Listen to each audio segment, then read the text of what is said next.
ఎలా చెయ్యాలో ఒక పెళ్లి చేసే ముందు మాటలు ఎలా ఉండాలో, ఎలా మాట్లాడుకోవాలో, అందులో ఎవరు వెళ్ళాలో వాళ్ళ గురించి మాట్లాడింది రామాయణం. వంశలక్షణాలు చూసి నీ అదృష్టమయ్యా నీ కొడుకు అటువంటి భార్య లభిస్తోంది, నీ అదృష్టమయ్యా నువ్వు కన్నందుకు నీ కూతురు అటువంటి వంశానికి కోడలవుతోంది అని చెప్పగలిగిన పెద్దల్ని తీసుకెళ్ళాలి మాటలకి. అందుకే అంత దశరథుడు మాట్లాడలేదు, అంత గొప్ప జనకుడు మాట్లాడలేదు, శతానందుడు మాట్లాడాడు, వశిష్ఠుడు మాట్లాడాడు. వాళ్ళ కర్మకి మాట్లాడారా వాళ్ళు? కాదు. అది ధర్మం. పెళ్ళి మాటలంటే ఎలా ఉండాలో, పెళ్ళంటే ఎలా ఉండాలో, వియ్యాలవారంటే ఎలా బ్రతకాలో నేర్పారు. దశరథ మహారాజు గారు దూరంగా నించుంటే ఒక్క మాట అన్నాడు జనక మహారాజు గారు, ఇక మిమ్మల్ని అస్తమానం రెండని మేము పిలవక్కర్లేదు, ఈ ఇల్లు మీ ఇల్లు, మనం వియ్యం ఉందాం కాబట్టి ఇక మీ బిడ్డకి నా బిడ్డకి కలిపి బిడ్డ పుడితే మా వియ్యంకుడు మా వియ్యపురాలు అన్న మాటలు సమానం. మా ఆవిడ ఆయన అన్నయ్య అంటే వాళ్ళ ఆవిడ నన్నన్నయ్య అంటుంది, అనుబంధాలు సమానం. ఒక్క బిడ్డ పుడితే ఇద్దరికీ వచ్చేటటువంటి పదోన్నతి సమానం. ఆయన తాత నేను తాత. ఇంకా ఏ అరమరికల కోసమని దూరంగా నించున్నావు? ఈ ఇల్లు నీ ఇల్లే, ఇన్నే సమానం అయిపోయినప్పుడు ఇది సమానం కాదా? దీనికి మర్యాద ఉండాలా, దీనికి పిలవాలా?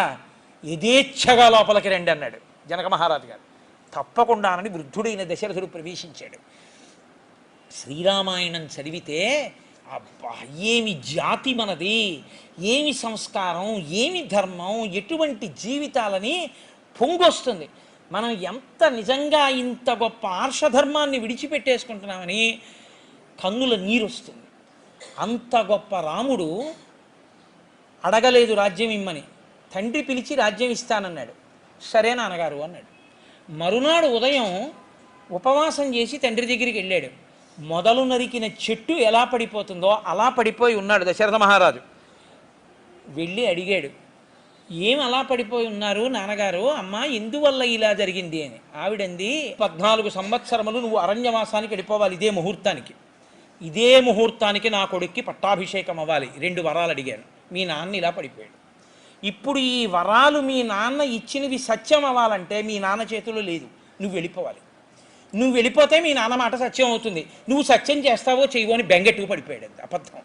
నారచీర కట్టుకుని కాలికి చెప్పులు లేకుండా మర్రిపాలు తల మీద పోసుకుని జటలు కట్టుకుని వెళ్ళిపోయింది ఆవిడ. ఆయన అన్నాడు, నాన్నగారు నిన్న రాత్రి పిలిచి రాజ్యం చెయ్యి అన్నారు. నాన్నగారు అన్నారు కాబట్టి చేస్తానన్నారు. నాన్నగారు సభను అడిగారు, చైత్ర శ్రీమాన్ ఇయమ్మాస పుణ్య పుష్పిత కానన యవ్వరాజ్యాయ రామస్య సర్వమే ఉపకల్ప్యతాం అనేనైవాభిషేకేన భరతో మిభిషిచ్యతాం అని నువ్వు అడిగావు. నాన్నగారు నిన్న రాత్రి యవ్వరాజ్యం నాకు ఇస్తానని చెప్పి సభను అడిగారు. సభ